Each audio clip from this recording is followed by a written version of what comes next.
welcome back to Titik Nol English Course YouTube channel with me, Dian.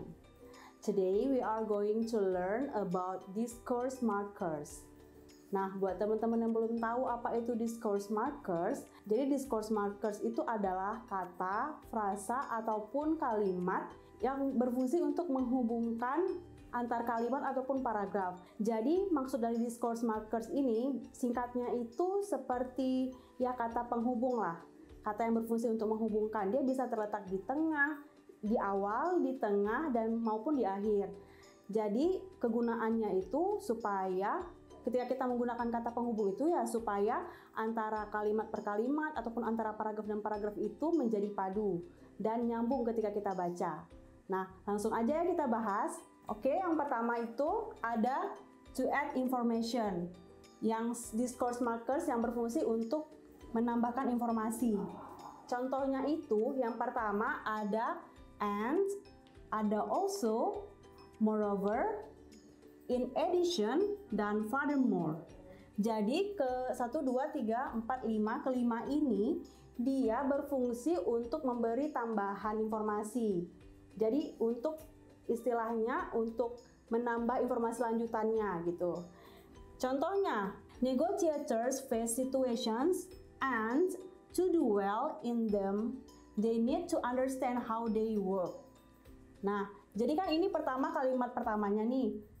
Maksudnya kalimat awalnya. Kemudian ada tambahan informasi ataupun tambahan penjelasan lagi. Jadi ditambahkan and untuk melanjutkan penjelasan dari yang pertama ini.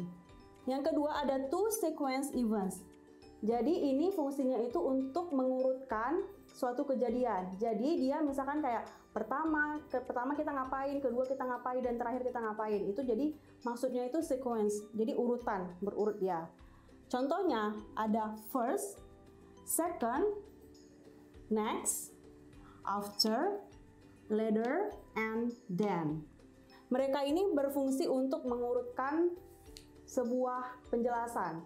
Nah, contohnya itu ada first, negotiations face some independent situations. Jadi di sini nih awalnya mulanya bla bla bla gitu. Jadi dia berawal dari ini dan kemudian nanti selanjutannya pasti menggunakan sequence events yang lainnya untuk melanjutkan penjelasannya. Next ada to show similarities. Contohnya itu similarly, in the same way, likewise, and equally. Jadi kalau yang ini itu berfungsi untuk menjelaskan kemiripan. Maksudnya kemiripan itu misalkan nih contohnya, some negotiators have a strong power on other people. In the same way, they are able to achieve more of their goals. Jadi kan ini pertama dibilang kalau misalkan para negosiator itu dia memiliki power untuk banyak orang. Kemudian maksudnya jadi ini in the same way ini maksudnya penjelasan yang mirip dengan kalimat sebelumnya. Jadi kemudian in the same way selanjutnya mereka itu bisa untuk menggapai lebih dari tujuan mereka. Jadi ini yang pertama dan yang kedua ini memiliki penjelasan yang runtut, yang mirip gitu. Next ada to contrast.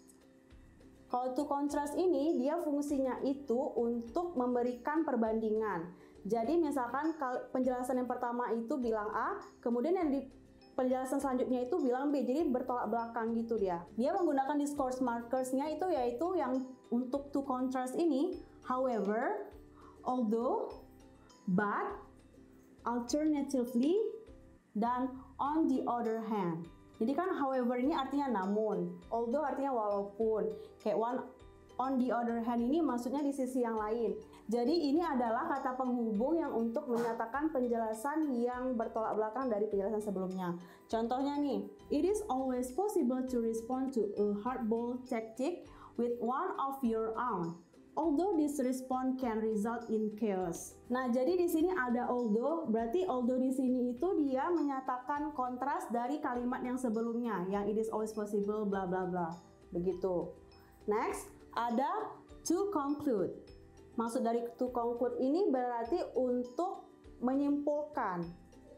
Nah, contohnya itu ada in summary, to sum up, in conclusion, and finally. Jadi ini memiliki makna yang sama.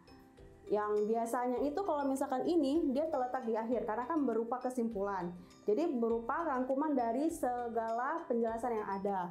Contohnya, finally, negotiators should listen carefully to them. Akhirnya para negosiator itu dia harus mendengarkan apa yang dibilang oleh orang-orang itu gitu. The last is to illustrate. Nah, to illustrate ini berarti dia untuk mengilustrasikan ataupun untuk menggambarkan. Nah, contohnya itu for example, for instance, such as, dan including. Nah, jadi dia ini maksudnya untuk memberikan contoh. Misalnya dalam sebuah artikel, kita sudah memberikan penjelasan, kemudian biar lebih jelas lagi kita memberikan contoh. Kita kemudian menggunakan for example, bisa for instance gitu. Contohnya, for example, a man buying a car may claim that he must consult his wife before making a final decision. Jadi kan ini for example, berarti dia memberikan contoh bahwa seorang laki-laki bla bla bla bla gitu. Berarti sebelumnya ini ada penjelasan lainnya. Untuk mendukung penjelasan sebelumnya, maka dia memberikan contoh supaya makin pembaca itu semakin paham. Nah, itu dia tadi beberapa contoh dari discourse markers ataupun kata-kata penghubung. Semoga dengan pembahasan hari ini bisa menambah pengetahuan teman-teman ya, dan semoga bermanfaat. Oh ya teman-teman, jangan lupa untuk like, comment, and subscribe channel YouTube ini ya, karena setiap harinya kami bakalan ada video-video pembelajaran bahasa Inggris terbaru. And see ya!